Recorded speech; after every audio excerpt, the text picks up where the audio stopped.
여러분 요즘 많이 바쁘시죠? 각종 모임이 많아서 또 연말에는 여기서 부르고 저기서 부르고 해서 많이 불려다니리라 그렇게 생각이 듭니다. 세상에서 우리 연말 모임들을 이 망연회라 그렇게 이야기를 하죠. 이 망연회는 이 한자를 보면요, 잊을 망자, 해년자, 그리고 모임 회자를 씁니다.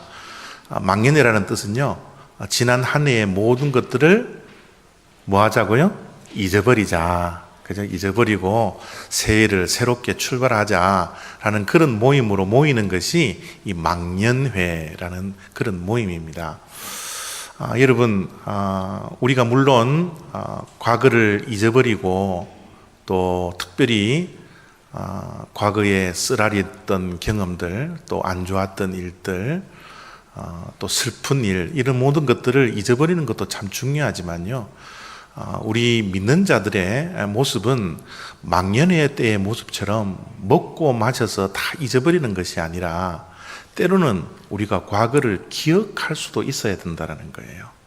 이런 것들도 우리가 구별되이 하루하루를 살아야 되지 않을까 생각이 듭니다. 그래서 우리 믿는 자들은 모든 것들을 잊기 위해서 이 마지막 연말을 맞이하는 것이 아니라 우리는 과거를 기억하고 또 그 기억된 것, 특별히 어려웠던 일, 슬펐던 일, 또 고난, 이런 것들을 우리가 기억하고 또 교훈 삼아서 새해를 출발하는 그런 연말을 맞이해야 되리라 그렇게 생각을 합니다. 오늘 우리가 읽었던 이 말씀, 신명기 가운데 2절 말씀이 또 이것을 뒷받침하고 있는 말씀인데요, 내 하나님 여호와께서 이 40년 동안에 내게 광야길을 걷게 하신 것을 기억하라. 우리가 잘 알다시피 신명기는 새로운 출발을 앞둔 이스라엘 백성들에게 모세가 마지막 고별 설교를 하는 그런 내용입니다. 하나님께서 허락하신 가나안 땅을 앞에 두고 새 역사가 시작되는 거예요. 그 가운데 모세가 굉장히 신명기를 통해서 강조했던 말씀이 기억하라는 겁니다. 특별히 무엇을 기억하라고 그래요? 광야길을 걷게 하신 것을 기억하라는 거예요. 기쁘고 즐거운 일들도 우리가 많이 기억을 할 수 있어야 되겠지만, 특별히 2014년도 마지막 주일을 맞이하는 우리의 인생길 가운데서도 광야길이 있었지 않습니까? 고난이 있었지 않습니까? 척박한 땅을 걸어갈 수밖에 없는 그 광야길을 걸어갔던 것을 하나님께서는 오늘 신명기를 통해서 기억하라고 우리들에게 말씀해 주고 있는 거예요. 지난 한 해 동안 우리들 즐거운 일들도 많았지만요, 인생에 먹구름이 끼어 있었을 때가 얼마나 많았습니까? 광야길을 지금 현재도 걸어가고 있는 분들이 얼마나 많이 있어요. 이 모든 것들을 잊어버리고 버려버리는 것이 아니라 그 속에 담겨져 있는 교훈들을 우리가 발견하는 것이 너무너무 중요합니다. 굉장히 유명한 분이 이런 이야기를 했더라고요. 실패는 잊어라, 그러나 그것이 준 교훈은 절대 잊어서는 안 된다. 여러분, 우리가 과거의 실패 속에 매여 있을 필요는 없어요. 실수 속에 붙잡혀 있어서 여러분, 미래를 한 발짝도 걸어가지 못하는 과거지향적인 사람이 될 필요는 없습니다. 그러나 실패 속에서 우리가 교훈을 발견하고 그 교훈을 붙들고 새로운 출발을 우리가 시작해야 된다는 거예요. 오늘 이 시간이 바로 그런 시간이 되어지기를 원합니다. 2014년도 우리들이 걸어갔던 그 광야길, 그 고난의 길, 그 슬픈 길, 척박한 땅을 걸어갈 수밖에 없었던 그 길을 우리가 기억하고 거기 속에서 어떤 교훈을 우리가 발견해야 될까? 하나님의 말씀을 통해서 몇 가지를 보기를 원합니다. 2절을 봅니다. 내 하나님 여호와께서 이 40년 동안에 내게 광야길을 걷게 하신 것을 기억하라. 이는 왜 하나님께서 우리의 인생길 가운데 늘 형통한 길로 인도해 주시지 아니하고, 좋은 길로 인도해 주시지 아니하고, 복된 길로 인도해 주시지 아니하고, 때로는 우리의 인생 가운데 광야길로 인도해 주시고 고난의 길로 인도해 주신 그 이유는 무엇 때문에요? 우리를 낮추시게 하기 위함이라는 거예요. 여러분, 우리는 조금만 영적으로 긴장하지 않으면요, 교만하기 쉬워요. 영적으로 긴장을 하루하루 하면서 살아도 겸손해지기가 굉장히 힘듭니다. 왜냐하면 이 교만이라는 것은 우리 인간들이 가지고 있는 죄된 본성의 그 뿌리 깊은 곳에 자리를 잡고 있거든요. 그렇기 때문에 조금만 잘 되면, 조금만 형통하면 이게 누구 때문에 일어난 것이라고 생각해요? 다 내가 잘나서, 내가 무엇을 잘했기 때문에 이런 형통한 일이 있지. 조금만 무슨 일이 있으면 누구를 원망해요? 하나님을 원망합니다. 왜 하나님께서 나를 이 길로 인도해 주실까? 왜 이렇게 생각지도 않은 일들이 하나님이 이렇게 허락해 주셨을까? 원망은 하나님께 가고 칭찬은 늘 자기 자신에게 향하는 이런 교만들이 우리의 삶 속에서는 늘 있습니다. 이런 교만들이 뿌리 깊은 죄성이라는 거예요. 이스라엘 백성들이 광야길을 걸어가는 동안 많은 교만을 합니다. 하나님 앞에서 많은 교만을 가져요. 하나님을 얼마나 원망하고 있는지 모릅니다. 정말 하나님의 은혜로 이 광야길을 걷는데도 불구하고 늘 힘든 일이 있으면 하나님을 원망하고 다시 광야길로, 다시 애굽으로 돌아가게 해달라고 떼쓰고 하는 그런 교만한 마음들이 이 이스라엘 백성들에게 있었더라는 거예요. 하나님께서 광야길을 걷게 하시는 것은 그들을 낮추게 하시기 위함이다. 여러분, 우리가 초심을 잃어버리지 않으면요, 우리가 겸손해질 수 있습니다. 낮추라라는, 하나님께서 우리를 낮추시는 것은 초심으로 돌아가는 거예요. 제가 이 말씀을 준비하면서 지난 과거들을 한번 생각해 보았어요. 또 2014년도에 있었던 일들을 한번 곰곰이 생각을 해 보았습니다. 제가 조금 초심을 잃어버렸을 때는 하나님께서 가차 없었습니다. 어려움을 주세요. 가시를 주세요. 제가 초심을 잃어버렸을 때 하나님께서는 더 나를 낮춰주셨습니다. 이것이 여러분 2014년도에만 있었을 뿐만 아니라 저의 목회 생활 가운데, 저의 인생 가운데 끊임없이 하나님께서 나를 찾아오셔서 나를 낮추시더라는 것이죠. 왜냐하면 교만해지기 쉬웠거든요. 초심을 잃어버릴 때가 얼마나 많은지 모릅니다. 제가 우리 교회에 15년 담임 목회를 하는데요, 여러분, 처음에 제가 우리 교회에 부임했을 때 8개월 동안, 그 당시만 하더라도 이 지역은 한인들이 정말 없었어요. 8개월 동안 하나님께서 한 영혼도 보내주시지 않았어요. 그럴 때마다 여러분, 새벽 기도마다 무릎 꿇고 하나님 살려주세요. 나 살아야 됩니다. 한국 분들이 없지만 그래도 한 사람이라도 보내주십시오. 39살 때 여러분 얼마나 이 영적으로 왕성할 때, 목회를 막 열심히 할 때인데 하나님께서 8개월 동안 보내주지 않고 괜히 낙심이 찾아오더라고요. 그때는 새벽 기도 할 때마다 여러분 무릎 꿇으면 눈물밖에 나지 않았어요. 하나님만을 의지할 수밖에 없었습니다. 그게 초심이었거든요. 그런데 15년이라는 세월이 흐르자 요즘은 여러분 그렇지 않더라고요. 제 모습이. 새벽 기도를 하려고 무릎 꿇어도 눈물도 나오지 않아요. 정말 한 영혼을 정말 사랑하는 마음으로 정말 8개월 만에 하나님께서 한 가정을 보내주셨을 때 세상 천지를 내가 얻은 것처럼 그렇게 감격하고 감사를 했는데,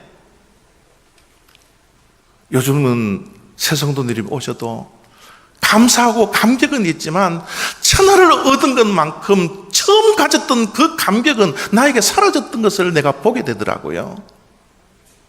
그런 초심을 잃어버렸을 때 하나님은 나를 낮추셨습니다.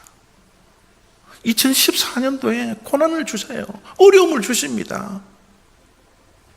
이스라엘 백성들도요, 초심을 잃어버렸을 때 하나님께서는 그들을 낮추시기 위해서 광야길을 걷게 하시고 고난의 길을 걷게 하시고 어려운 길을 걷게 하셨던 그 이유가 바로 낮추시게 하기 위함이라는 겁니다. 하나님께서 우리를 낮추셨을 때 우리는 은혜의 자리에 가야 합니다. 우리를 겸손하게 하시기 위해서 광야길을 걷게 하셨을 때 우리는 은혜의 자리를 떠나서는 안 되는 거예요. 우리는 매일매일 주님 앞에 무릎 꿇어야 할 사람들입니다. 하나님의 은혜가 없이는 한 시간도 살아갈 수 없는 사람임을 우리가 날마다 기억하고 힘들고 어려울 때, 고난 가운데 있을 때 우리는 주님 앞에 무릎 꿇을 수밖에 없는 생명이라는 사실을 주님 앞에 고백하고 은혜의 자리에 나와야 된다는 것이에요.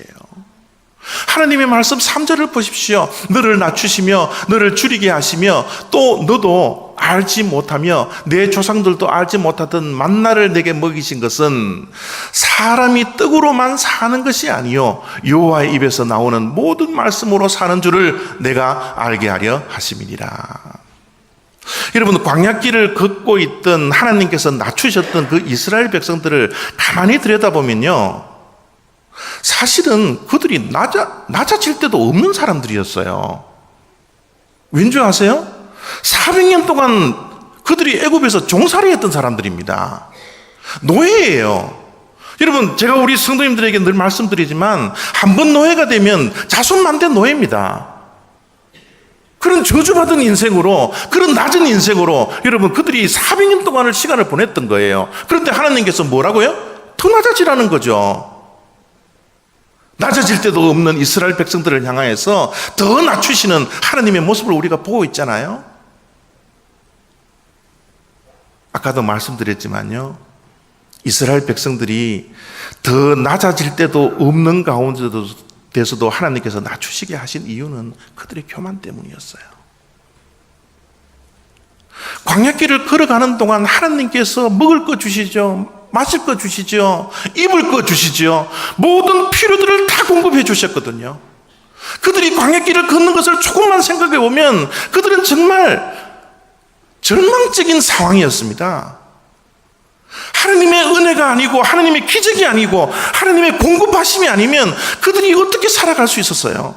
모든 것이 하나님의 공급이시요, 하나님의 은혜요, 하나님의 사랑이요, 하나님의 기적으로 인해서 그들이 인생길을 걸어가고 있는데도 불구하고 그들은 뭐예요? 하나님께 감사하기는커녕 어떻게 해요? 불평이나 하고 원망이나 하고 돌아가려고 하고.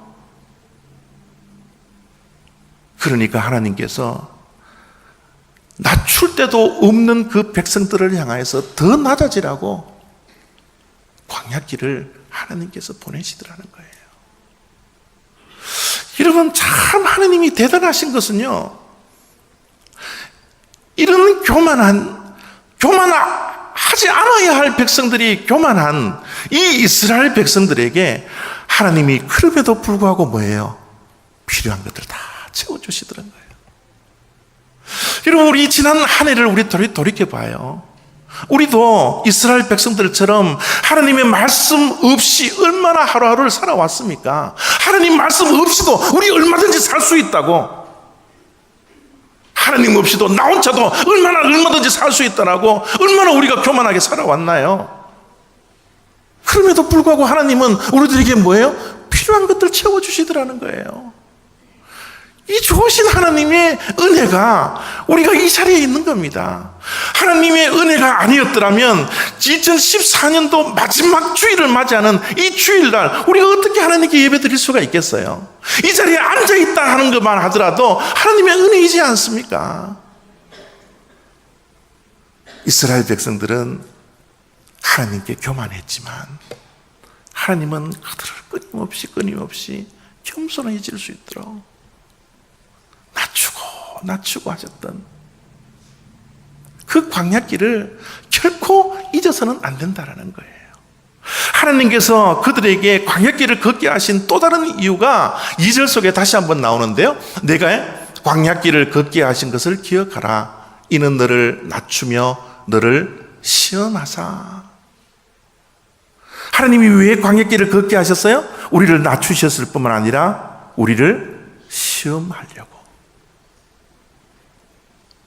학교 다닐 때 시험 쳤던 그 시험날을 한번 기억해 보십시오. 만약 시험을 우리가 치르지 않으면 우리가 배웠던 그 학업의 실력이 어느 정도가 되는지 아무도 몰라요.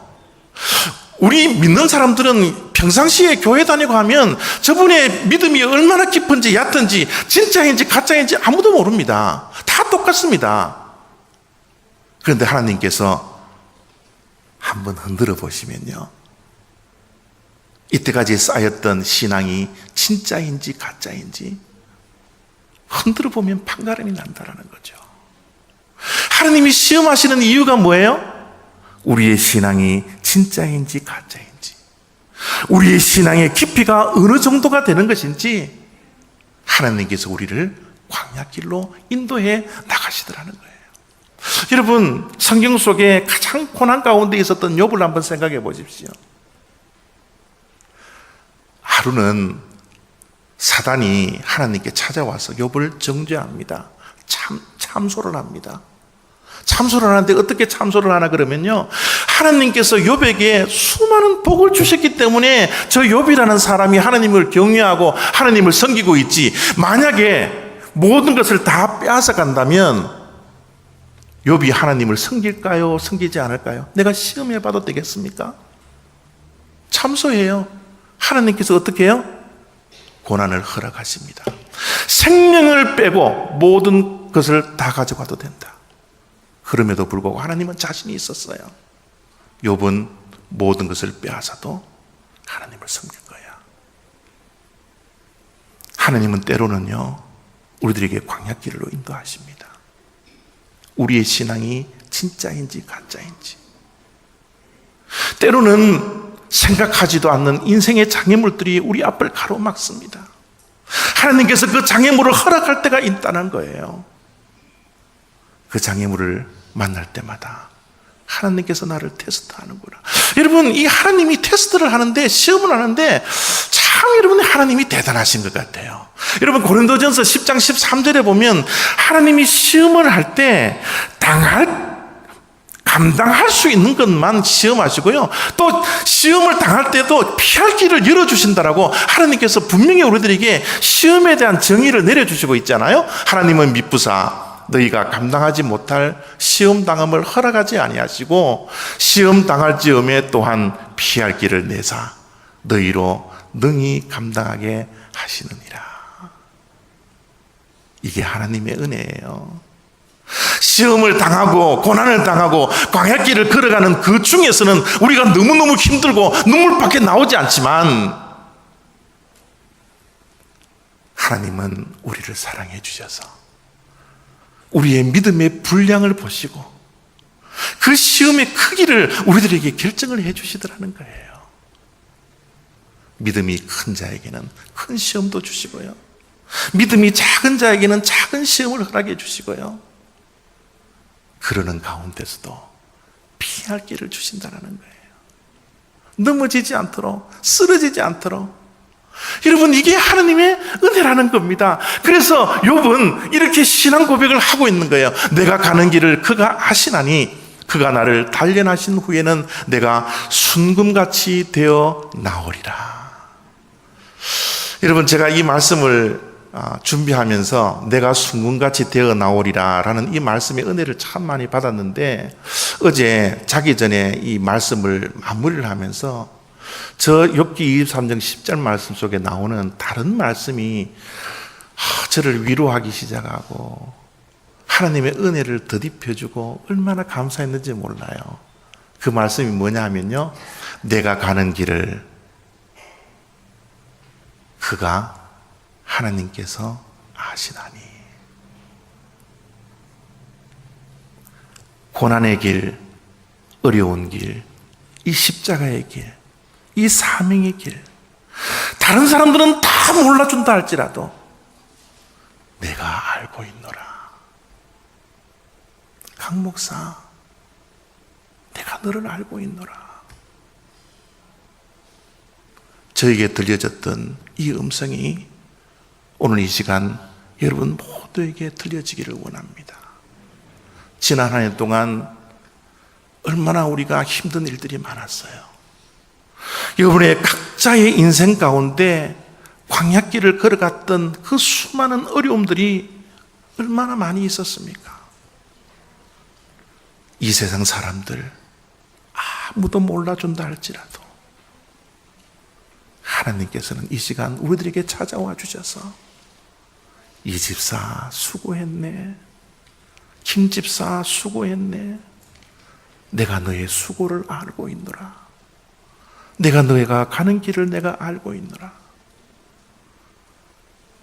이 음성을 듣고 다시 한번 힘을 내고 2015년도를 맞이할 수 있는 저와 여러분들이 되었으면 좋겠습니다.